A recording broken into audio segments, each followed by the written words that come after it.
In this video, I'll be explaining how to use the Pelt Mapping option underneath the Unwrap UVW modifier in 3ds Max.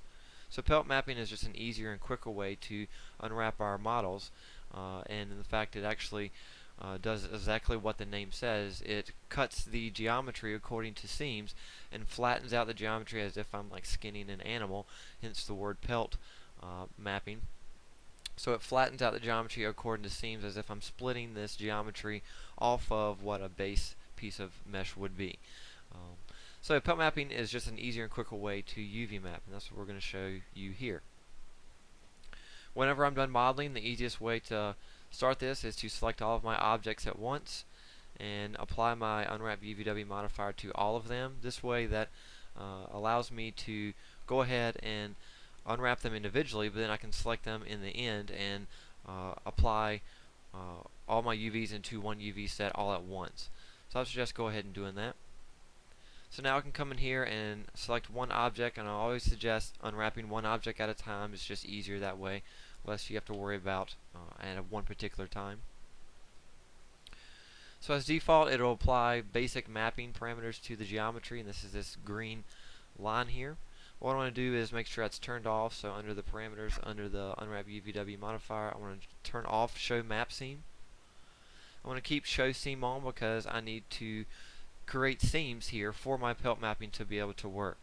So I'll switch over to my face mode for my Unwrap UVW. I can either hit 3 for face mode, or under the Unwrap UVW modifier, I can just select face, and then it'll allow me to select my options of my mapping as well as my seams options down here. So edit seams, if I turn on my wireframe mode, the edit seams tool allows me to select seams. Just click on the edge to add seams to my selection, which I need to use for my Pelt Mapping option. So that's one way. Or if I undo all of that, what I can do is choose my point-to-point seam, which is a much easier way.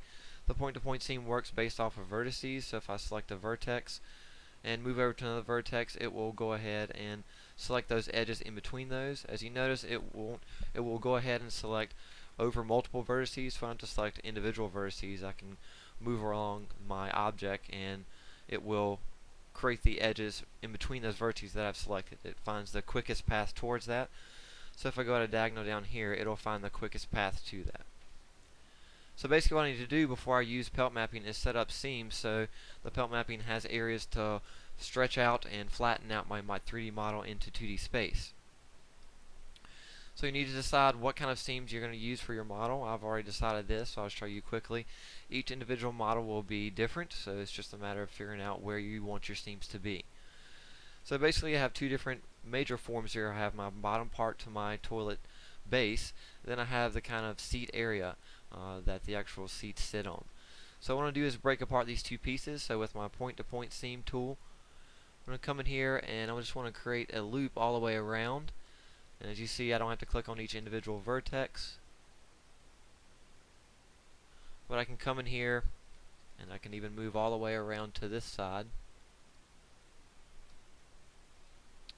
And I am creating a loop all the way around here.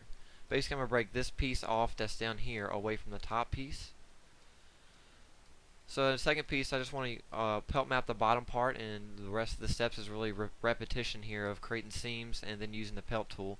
So I'll show you this first bottom piece, and then I'll show you the final version of everything pelt mapped together. So with my pelt map op tool again, I want to create a vertical line down here, so I can take this shape where it's kind of in a cylindrical shape overall together, and now flatten this out to more of a flattened piece of paper. So if I take this and just drag this all the way down, see how it kind of went around the corner, so I might want to come back and manually go through here. There we go. One vertical line, one line splitting this piece off from the top piece. If I right click, it deselects my selection so it won't select any other edges. So there's my seams for my bottom part. I would then want to come up here and create seams for the rest of it. But right now I just want to do piece by piece. Click off of my point-to-point seam tool. Make sure I'm in face mode, so hit 3 or click on face right there. Select one face, and I can go back and select all these faces individually, but that could take some time. Underneath the pelt options, there's also expand face select to seams tool. This is really useful because it will select just to where my seams are created. So once I click that tool, it did not select anything above that. It just selected to the seams that I had selected. So now that I have my faces selected, all I have to do is go to the Pelt tool, click Pelt. It'll open up two windows. It'll open up my Edit UVs window, then also my Pelt Mapping window. So basically what happens is it's going to find those edges, seams that I created, and create this stretcher, this circular red stretcher all the way around. And the way the Pelt Mapping is going to work is going to flatten all that out according to where these edge seams are. So different models will have different edge seams, but overall it should have a circular based pelt option or pelt circle here for most of the different options in here. I can just go ahead and choose start pelt, but more often than none that's not going to work how I want it to, so I'm going to undo that. And I want to go into the pelt options and choose select stretcher. Selects my outside circle. I want to get my scale tool and scale this up. It's a good idea to scale it up a lot larger than what it was to begin with. Might need to get my move tool and move it around. These are the move, rotate, and scale tool. If I get my scale or rotate tool, I can rotate it around a little bit. What I'm kind of looking for is a little bit more of uniform patterns with the actual lines from my stretcher points to the actual edges on my model. So that looks a little better than this right here, so let me make it vertical right there. Overall, rotate doesn't matter as much, but the scale needs to be larger. So now I can choose Start Pelt, and as you see with the Pelt option, it flattened it out pretty close to what I want it to be. So overall, this is a much better and easier and faster mapping option than what some of the other planar, cylindrical, box, sphere, spline type of mapping options are. So I can click Commit, or I can change some other options and stop the pelt and start it again. I'm going to click Commit right now. So here's my UVs for my pelt map for my bottom piece. I can turn off my show grid and show map to make it easier for you. Scale this down so I can see it a little better. So there's what my UV maps looks like for that. So the pelt mapping option is really easy to do, and it can save you a lot of time. The main part is you have to make sure you do have seams where you need them to be.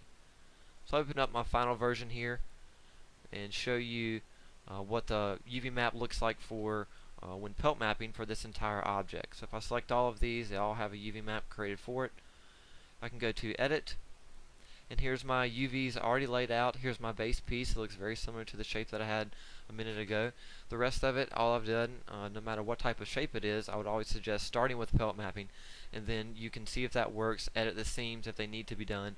Then if pelt mapping doesn't work, then try one of the other mapping options. But this is definitely a much easier way than any of the other pelt mapping options, or any of the other options that we have for mapping. So a good place to start, as it unwraps, unfolds everything. Another option you might want to use after pelt mapping each piece is the relax feature. And if I choose relax, the best option is relax by face angles, and put the amount up to 0.5 or 1, and relax the actual shells at that point. So each individual piece is called UV shells. So that might be something you can try. Sometimes it works better than other times, but relaxing is an option you can try to help flatten everything out a little better as well. But pelt mapping is a much easier method. So that was pelt mapping, and if you look at my seams on my model here, you can see now all of the areas where I've pelt mapped the different pieces. If I select an area, it'll select that piece. So a much easier method, and then very easy to split apart the pieces so I can clearly understand what pieces are where. There's the outside and inside of the tank. So overall the UV map is a lot cleaner than some other methods. And that's pelt mapping.